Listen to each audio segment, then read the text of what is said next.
ગણતરીની મિનિટોમાં બનાવી શકાય તેવા ખૂબ જ ટેસ્ટી અને હેલ્ધી ફણગાવેલા મગના પુડલા હજુ સુધી ક્યારેય ટ્રાય ના કર્યા હોય તો મારી આ રેસીપી જરૂરથી ટ્રાય કરો. કોઈ પણ ટાઈમ પર સર્વ કરી શકાય તેવા આ પુડલા વેજીટેબલ્સથી ભરપૂર છે અને બાળકોના ટિફિન માટે એક સરસ ઓપ્શન છે. પુડલા બનાવવા માટે સૌપ્રથમ 1.5 કપ ફણગાવેલા મગ લીધા છે. મગને 8 થી 10 કલાક પલાળી, નિતારી અને કોરા કપડામાં બાંધી અને એક વાસણમાં બંધ કરી 24 થી 48 કલાકનો રેસ્ટ આપવાનો છે અને તમારા ફણગાવેલા મગ છે તે તૈયાર થઈ જશે. તમારે ડિટેલ રેસીપી જોતી હોય તો મને કમેન્ટ્સમાં જણાવો. ફણગાવેલા મગ પ્રોટીનથી ભરપૂર હોય છે અને ન્યુટ્રિયન્ટ્સનું પાવર હાઉસ કહેવામાં આવે છે. તમે ફણગાવેલા મગની જગ્યાએ પલાળીને રાખેલા મગનો પણ ઉપયોગ કરી શકો. પુડલા ટેસ્ટી બનતા હોય છે.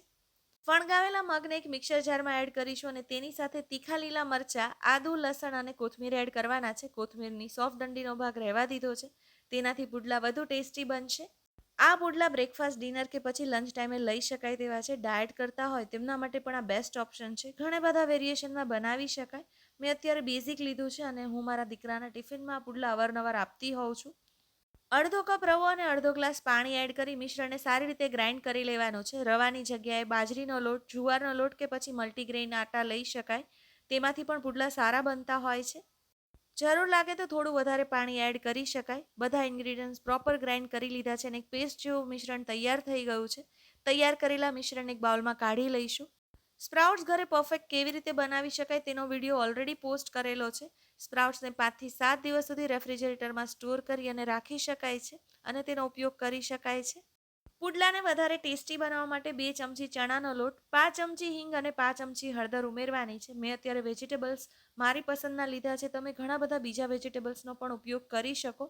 મેં અત્યારે ઝીણું સમારેલું ગાજર, ડુંગળી, ટામેટાં અને કોથમીરનો ઉપયોગ કર્યો છે.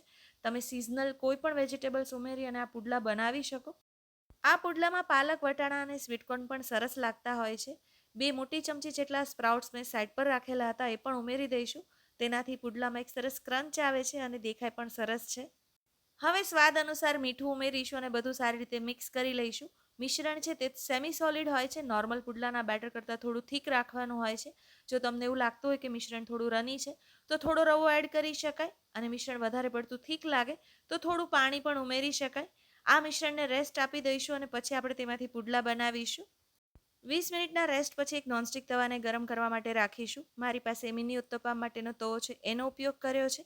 તમે કોઈ પણ સિમ્પલ તવાનો પણ ઉપયોગ કરી શકો. તવાને ઘીથી ગ્રીસ કરી લીધો હતો અને સરસ ગરમ થાય પછી પુડલાને શેપ આપી દેવાનો છે. આ પુડલા નોર્મલ પુડલા કરતાં થીક હોય છે.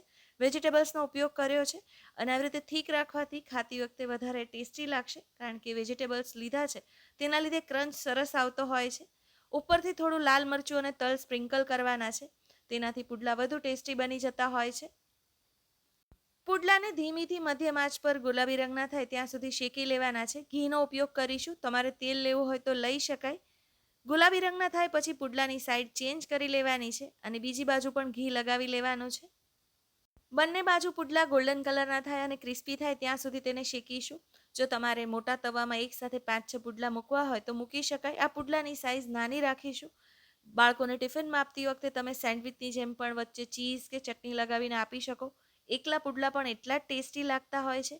ખૂબ જ ટેસ્ટી છે. કોઈ પણ ટાઈમ પર સર્વ કરી શકાય તેવા છે. મેં અત્યારે ગ્રીન ચટણી, કેચઅપ અને દહીં સાથે સર્વ કર્યા છે.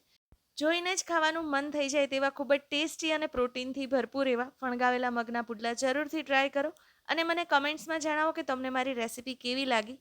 જો તમને મારી રેસીપી પસંદ આવી હોય તો તમારા ફેમિલી અને ફ્રેન્ડ સાથે જરૂરથી શેર કરો અને મારી ચેનલને સબસ્ક્રાઈબ કરવાનું નહીં ભૂલતા. Thank you so much everyone.